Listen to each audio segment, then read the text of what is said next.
Hello everyone, our today's topic is cooperative organisation, जिसको हम cooperative society भी बोलते हैं। ठीक है, दोनों सेम है। और ये क्या है, ये एक type of private sector enterprise का एक टाइप है। और जो भी forms of private sector enterprise है उनकी वीडियो मैंने ऑलरेडी अपलोड की हुई है, like sole proprietorship, partnership and joint Hindu family business की वीडियोज़ मैंने ऑलरेडी अपलोड कर दी है। लिंक मैं आप लोगों को इसका डिस्क्रिप्शन बॉक्स और पिन कॉमेंट में दे दूँगी। ठीक है, अभी हम देख लेते हैं कोऑपरेटिव ऑर्गेनाइजेशन यानी कि कोऑपरेटिव सोसाइटी क्या होता है। ठीक है, तो ये भी एक फॉर्म ऑफ बिजनेस एंटरप्राइज, एक बिजनेस एंटरप्राइज का ही एक फॉर्म है। वॉलंटरी एसोसिएशन ऑफ पर्सन्स, यानी कि यहाँ पे ये कैसे बनती है, वॉलंटरी एसोसिएशन ऑफ पर्सन है, यानी कि जो भी चाहे वो इसका मेंबर बन सकता है। ठीक है, जिसकी भी इच्छा हो इसका मेंबर बन सकता है कोऑपरेटिव सोसाइटी का। Main motive is mutual help, not to earn profit. ठीक है, इसका मेन मोटिव क्या होता है कोऑपरेटिव सोसाइटी का, म्यूचुअल हेल्प करना, यानी जो भी इसके मेंबर्स हैं वो उनकी आपस में हेल्प करना, प्रॉफिट अर्न करना इसका मेन मोटिव नहीं है, इसका सेकेंडरी मोटिव है प्रॉफिट अर्न करना। ठीक है, मिनिमम 10 पर्सनस आर रिक्वायर्ड, यानी कि मिनिमम 10 एडल्ट पर्सन की आपको रिक्वायरमेंट होती है कोऑपरेटिव सोसाइटी को स्टार्ट करने के लिए। Registration is compulsory, cooperative society का रजिस्ट्रेशन करवाना कंपलसरी होता है। ठीक है, और कैपिटल कंट्रीब्यूटेड बाय मेंबर्स, अब बिजनेस को स्टार्ट करने के लिए कैपिटल कहाँ से लाते हैं, तो जो भी इसके मेंबर्स हैं वो आपस में ही कैपिटल कंट्रीब्यूट करते हैं, जैसे कि पार्टनरशिप के केस में होता है। Registration under cooperative societies act 1912, इसका रजिस्ट्रेशन हमने देखा कंपलसरी है। कौन से एक्ट में रजिस्ट्रेशन होगा, कोऑपरेटिव सोसाइटीज एक्ट 1912 सेपरेट इसका एक्ट है, उसके अंदर आपको रजिस्ट्रेशन करवाना कंपलसरी है, तो ही आप कोऑपरेटिव सोसाइटी का जो बिजनेस है वो आप स्टार्ट कर सकते हैं। ठीक है, तो अब हम देख लेते हैं क्या है। Cooperative society is a voluntary association of persons. ठीक है, वॉलंटरी एसोसिएशन है पर्सन का, जो भी चाहे इसका मेंबर बन सकता है। Who join together with the motive of welfare of the member. ठीक है, जो कि आपस में क्यों ज्वाइन होते हैं, इनका मोटिव क्या होता है, वेलफेयर ऑफ द मेंबर, यानी जो भी इसके मेंबर्स हैं उनके वेलफेयर के लिए।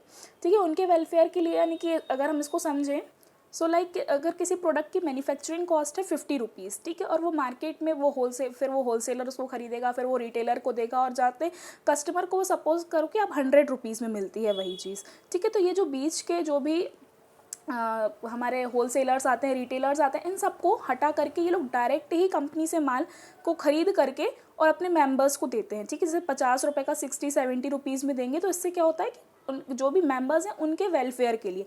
ठीक है, ये इनका मेन मोटिव है। प्रॉफिट अर्न करना सेकेंडरी मोटिव है कि 10-20 रुपये प्रॉफिट जो भी अर्न हुआ, ठीक है, लेकिन मार्केट से आपको बहुत कम रेट में यहाँ पे चीज़ मिलती है।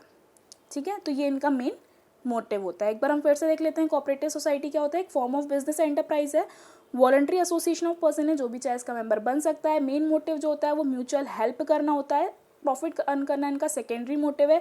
मिनिमम 10 एडल्ट पर्सन्स की रिक्वायर्ड होते हैं कोऑपरेटिव सोसाइटी स्टार्ट करने के लिए। रजिस्ट्रेशन कराना कंपलसरी है। किसमें रजिस्ट्रेशन कराना है, कोऑपरेटिव सोसाइटीज एक्ट 1912 में। कैपिटल कहाँ से आती है, कॉन्ट्रीब्यूटेड बाय मेंबर्स, यानी जो भी मेंबर्स हैं वो कुछ ना कुछ आपस में कैपिटल को कॉन्ट्रीब्यूट करते हैं। ठीक है, तो cooperative society is a voluntary association of person who join together with the motive of welfare of member. ठीक है, आपस में ज्वाइन होते हैं और मोटिव क्या होता है, वेलफेयर करना मेंबर्स का। अभी हम देख लेते हैं इसके फीचर्स क्या हैं। ठीक है, तो फर्स्ट इज वॉलंटरी एसोसिएशन। हमने ऊपर भी देखा कि वॉलंटरी एसोसिएशन है, कोई भी इसका मेंबर बन सकता है। एनी पर्सन कैन ज्वाइन, कोई भी ज्वाइन करेगा। नो रेस्ट्रिक्शन ऑन एंट्री और एग्जिट, एंट्री और एग्जिट पे कोई भी रेस्ट्रिक्शन नहीं है। आप जब चाहो, आपका मन है तो आप इसके मेंबर बन सकते हो। अगर आपको लग रहा है कि नहीं अब मुझे नहीं रहना है इसका मेंबर, आप एग्जिट करना चाहते हो तो आप एग्जिट भी कर सकते हो, कोई रेस्ट्रिक्शन नहीं है, बस एक नोटिस देना पड़ता है आपको पहले। ठीक है, तो लेकिन एज सच कोई रेस्ट्रिक्शन इस पर नहीं होता है एंट्री और एग्जिट ऑफ मेंबर्स पे। Next, membership is open to all members, सारे ही मेंबर्स के लिए मेंबरशिप ओपन है, irrespective of their caste, creed and religion. आपका कास्ट, क्रीड, रिलीजन यानी आप किसी भी धर्म जाति के हो, अगर आप चाहते हो तो आप कोऑपरेटिव सोसाइटी के मेंबर बन सकते हैं। ठीक है, लाइक अगर कोई कोऑपरेटिव सोसाइटी जिसको सारे हिंदू मेंबर्स चला रहे हैं, अगर कोई और कास्ट का, लाइक कोई मुस्लिम अगर उसमें ऐड होना चाहता है, क्रिश्चियन, तो वो उसमें ऐड हो सकता है, उसमें कोई भी रेस्ट्रिक्शन नहीं है, सभी के लिए मेंबरशिप ओपन रहती है। ठीक है, नेक्स्ट सेकेंड पॉइंट है फीचर का लीगल स्टेटस। लीगल स्टेटस से क्या मतलब है, हमने ऊपर देखा कि इसका रजिस्ट्रेशन कराना कंपलसरी होता है under the cooperative societies act 1912। ठीक है, तो कंपलसरी रजिस्ट्रेशन है, तो रजिस्ट्रेशन कराते हैं हम, इसके कारण ये क्या होती है, एक सेपरेट एंटिटी, जैसे कंपनी के केस में होता है। ठीक है, तो सेपरेट होती है फ्रॉम इट्स मेंबर, इसके मेंबर्स से जो कोऑपरेटिव सोसाइटी है वो अलग मानी जाती है।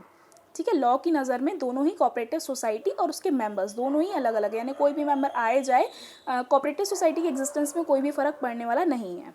ठीक है। अब इसका लीगल स्टेटस है तो कैन बाय और sell property in its own name, cooperative society अपने नाम पे प्रॉपर्टी खरीद सकती है, बेच सकती है। Can enter into a contract in its own name, अपने ही नाम पे वो कोई कॉन्ट्रैक्ट भी कर सकती है।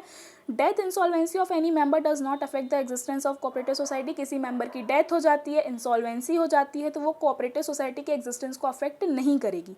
क्यों नहीं करेगी? क्योंकि ये एक सेपरेट लीगल स्टेटस होता है इसका। ठीक है, तो कोई भी मेंबर आए जाए कुछ भी हो उससे फ़र्क नहीं पड़ेगा। लॉ की नज़रों में कोऑपरेटिव सोसाइटी और मेंबर्स जो दोनों अलग हैं। ठीक है। थर्ड पॉइंट है इसके फीचर का लिमिटेड लाइबिलिटी। लिमिटेड लाइबिलिटी से क्या मतलब है? यानी इसके जितने भी मेंबर्स होंगे उनकी लाइबिलिटी लिमिटेड होगी। ठीक है। Liability of all the members is limited to the extent of amount contributed by them as capital. ठीक है। लिमिटेड लाइबिलिटी से मतलब क्या है? उनकी लाइबिलिटी लिमिटेड तो है लेकिन कितनी limited? Amount contributed by them as capital, यानी जितनी उनने कैपिटल इन्वेस्ट की है उस कोऑपरेटिव सोसाइटी में। सपोज अगर किसी मेंबर ने 20,000 रुपीज़ की कैपिटल इन्वेस्ट की इसमें, ठीक है, तो अब अगर कोऑपरेटिव सोसाइटी को फ्यूचर में अगर लॉस होता है, ठीक है, तो उसकी लाइबिलिटी जो होगी उस मेंबर की वो सिर्फ 20,000 रुपीज़ तक ही होगी, उससे ज़्यादा उसको 1 रुपये भी देना नहीं पड़ेगा। ठीक है, तो उसकी लाइबिलिटी उतनी ही लिमिटेड होगी जितना उसने कॉन्ट्रीब्यूट किया था कैपिटल को। Next point is control. Control कौन करेगा इसको? Elected managing committee. ठीक है, एक मैनेजिंग कमेटी को इलेक्ट किया जाता है जो कि कंट्रोल करती है कोऑपरेटिव सोसाइटी को। ठीक है, और ये कमेटी इलेक्ट कैसे होती है? Committee is elected through voting by members, यानी जितने भी मेंबर्स होंगे वो वोटिंग सिस्टम के थ्रू उस कमेटी को इलेक्ट करते हैं। ठीक है, वोट देते हैं कि उस कमेटी को, उनको मैनेजिंग कमेटी को सिलेक्ट करना है और उसके थ्रू ही वो कमेटी बनेगी और वही कमेटी कंट्रोल करेगी पूरी कोऑपरेटिव सोसाइटी को।